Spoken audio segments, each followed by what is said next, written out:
결론부터 나누고 시작하겠습니다. 마귀는 영적인 존재이나 그다지 똑똑하지는 않지만 그렇다고 바보 멍청이도 아닙니다.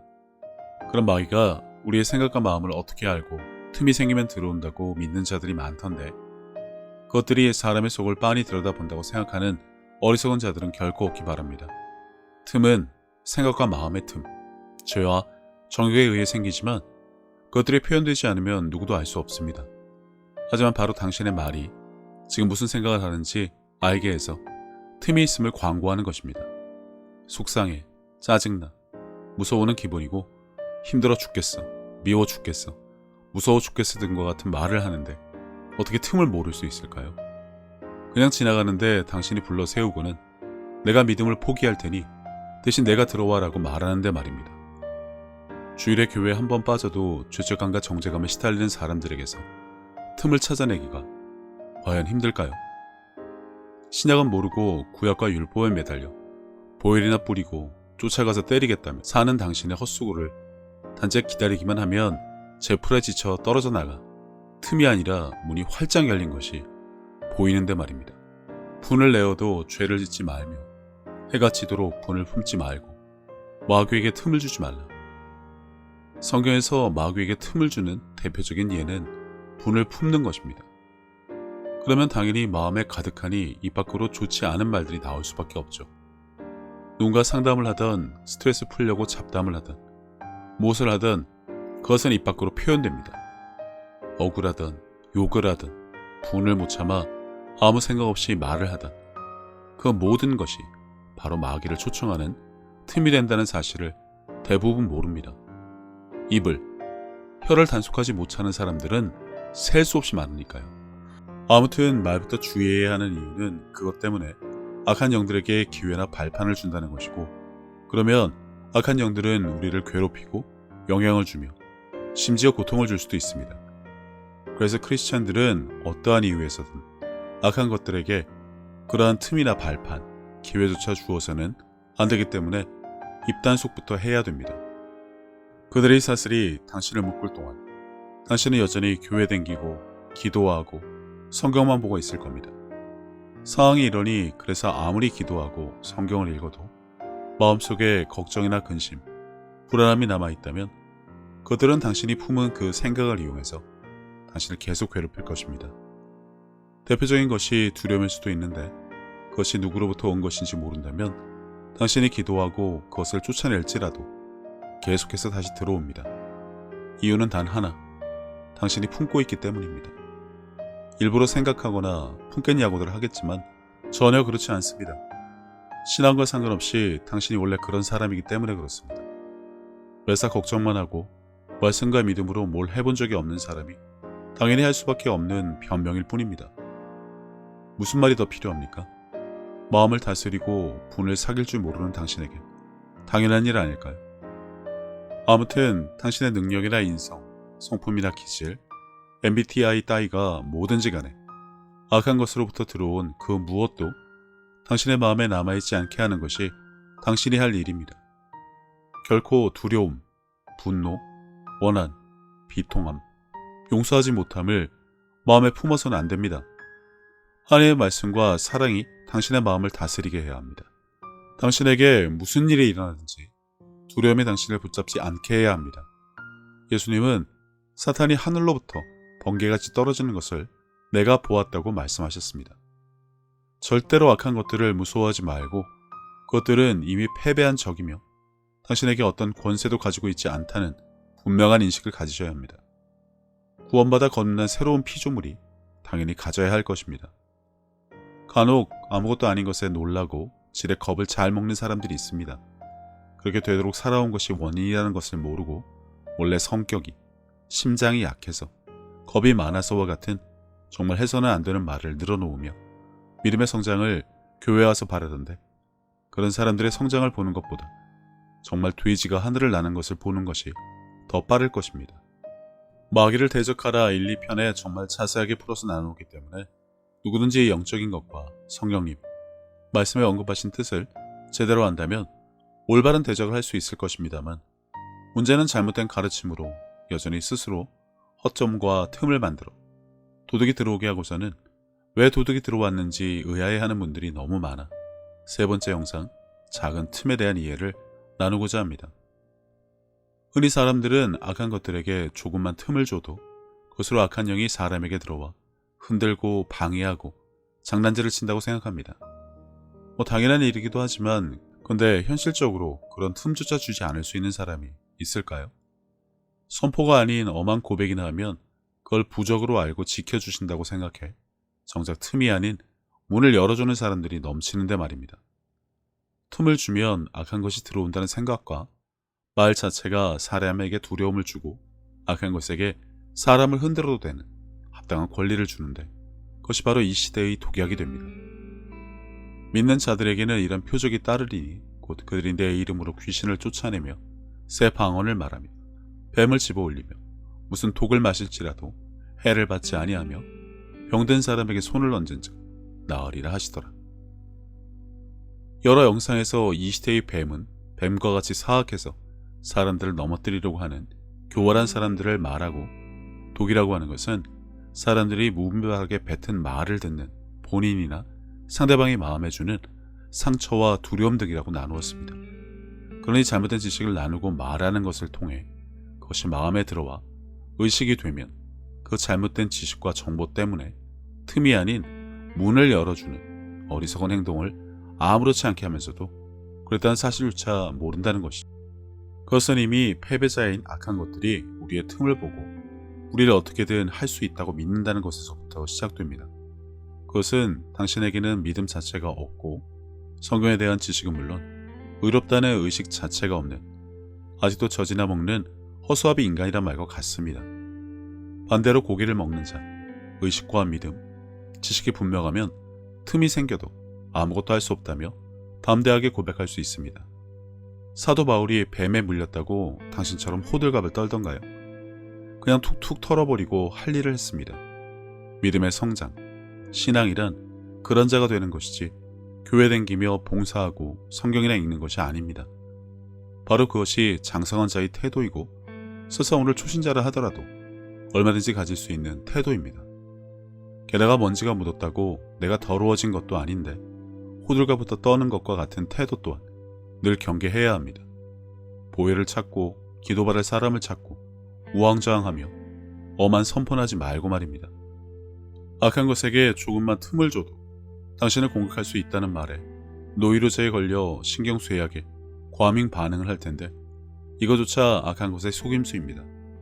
다만 분별할 수 있는 능력이 안 되니 악한 것들이 곁에 와서 무슨 짓을 하더라도 이미 하나님의 말씀과 사랑으로 충만해서 전혀 상관하지 않고 무시하는 것조차 마귀를 대적하는 최고급 레벨에서나 하는 일인 것을 모릅니다.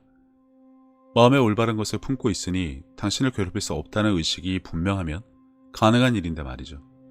대신 사사건건 신경이 예민해서 뭐든지 당하면 시험이고 고난이고 하나하나 다 호들갑을 떨며 반응하는 자라면 없는 틈도 있게 만드는 실수를 하니 늘 주의하기 바랍니다. 탈무드에 이런 이야기가 있습니다. 마을의 유명한 랍비에게 동네 사람 3명이 찾아와 별것도 아닌 질문을 하며 랍비가 짜증을 내게 하는 내기를 했다고 합니다.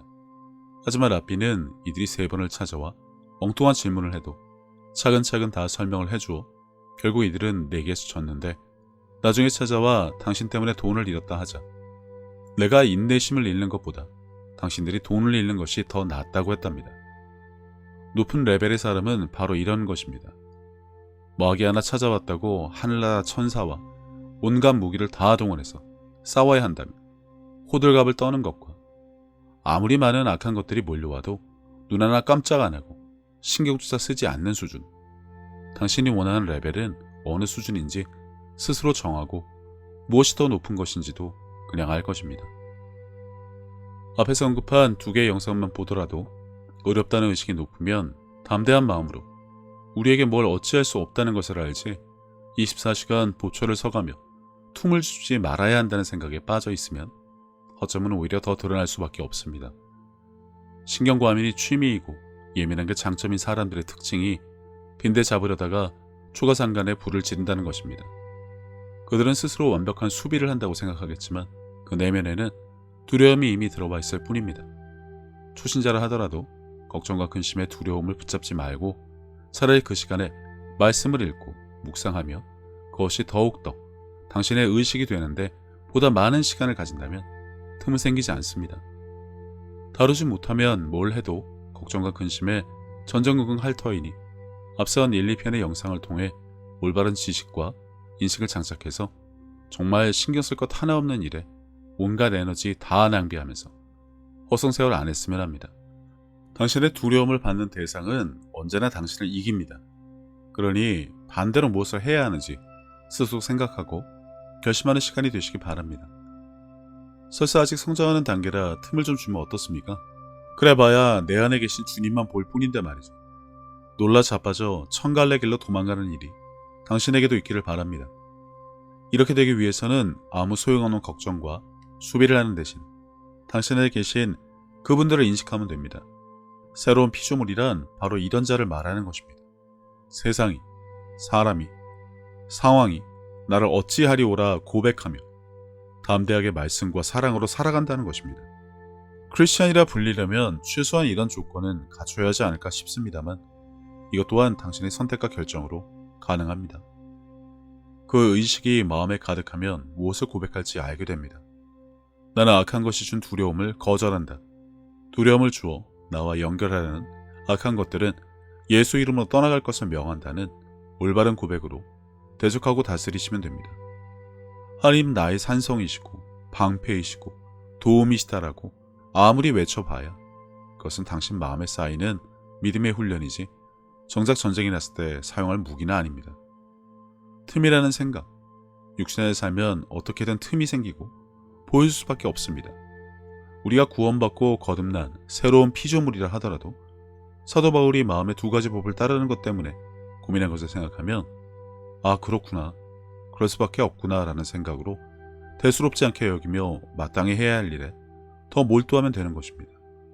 이렇게 대수롭지 않게 여기는 것이 장성한 자가 할 일이지 애도 아니고 사사건건 호들갑을 떨며 대응을 해야 한다면 그건 좀 아니지 않나 싶습니다.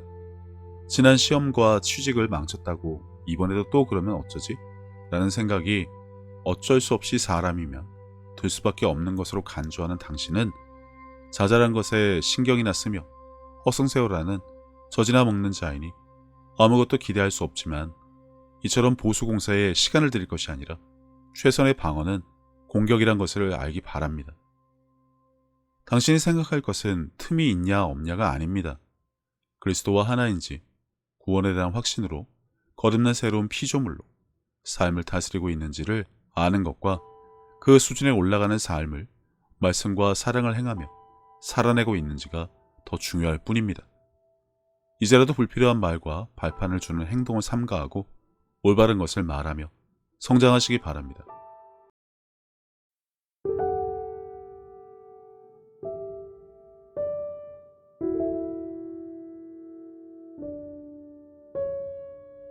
예수님께서는 내 마음을 다하고 목숨을 다하고 뜻을 다하고 힘을 다하여 주 너의 하나님을 사랑하라 하신 것이요. 둘째는 이것이니 내 이웃을 내 자신과 같이 사랑하나 보다 더 큰 계명은 없다고 하셨습니다. 생각해보면 믿는 사람들은 이미 하나님께 받은 것이 너무나 많은 것을 아는 자들입니다. 예수님을 통해 죄사함과 구원을 받은 것부터 시작해서 살아 숨을 쉴 수 있는 공기와 바람, 맑고 푸른 하늘과 마실 물, 그리고 땅과 그 위와 아래의 많은 것들, 이미 오래전부터 내 주변에 있어 왔으니 당연한 것으로 여기며 우리는 여전히 값없이 공짜로 받아 그것들이 감사함을 잊고 살기는 했지만 그런 것 말고도 하나님으로부터 받은 사랑과 평안에 대해 생각하자면 끝이 없습니다. 하지만 사람은 하나님으로부터 받은 그 많은 은혜를 갚을 방법이 없습니다. 그래서 하나님께서는 내 이웃을 내 몸같이 사랑하는 것으로 그것을 대신 갚으라고 하신 것인지도 모릅니다. 그리고 지극히 작은 자에게 한 것이 곧 하나님께 한 것이라고 하셨으니 그분의 은혜를 알고 그분을 닮아가는 삶을 살아가야 한다면 지금 내가 살아가는 삶의 방향이 하나님과 나의 이웃을 사랑하는 올바른 길 위에 있는 것인지 한 번쯤 점검해 봐야 하지 않나 싶습니다. 이와 같이 하나님의 뜻, 그분이 기뻐하실 일이 무엇인지 알고 내게 주어진 소명을 다하기 위해 끊임없이 힘쓰고 노력하는 것도 크리스찬들이 마땅히 해야 할 일이 아닐까라는 생각을 해봅니다.